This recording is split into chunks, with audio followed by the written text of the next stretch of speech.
રાજ્યમાં 3 સિસ્ટમ સક્રિય છે અને તેની અસર આપણે હવામાન પર જોઈ રહ્યા છે।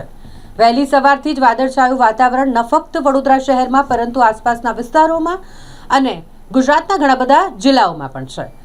સુરત સહિતના વિસ્તારો કે જ્યાં ધોધમાર વરસાદ વરસવાની શરૂઆત થઈ ગઈ છે। વહેલી સવારે વાદળછાયું વાતાવરણ હતું એટલે ઠંડીનું જોર વધ્યું હતું, પરંતુ ત્યારબાદ વરસાદી ઝાપટું આવ્યું અને અચાનક જ ધોધમાર વરસાદ વરસી પડ્યો, જેની અસર હાલ ખૂબ જ ધૂમધામપૂર્વક ચાલી રહેલી લગ્ન સિઝન પર પડી છે।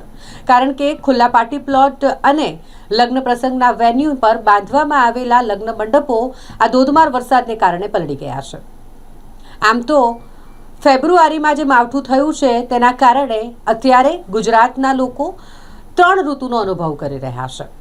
સવારે શિયાળાની જેમ ઠંડી લાગે, બપોર થતાં ગરમી થાય અને પછી રાત પડતા ફરીથી ઠંડીનો માહોલ ને તેમાં હવે જો વરસાદી ઝાપટું આવી ગયું છે એટલે 3 ઋતુનો અનુભવ ફેબ્રુઆરી મહિનામાં લોકોએ કર્યો તેવું કહી શકાય। અત્યારે વડોદરા શહેરના વાતાવરણમાં પણ પલટો આવ્યો છે। વડોદરા શહેરમાં પણ વાદળછાયું વાતાવરણ સર્જાયું છે।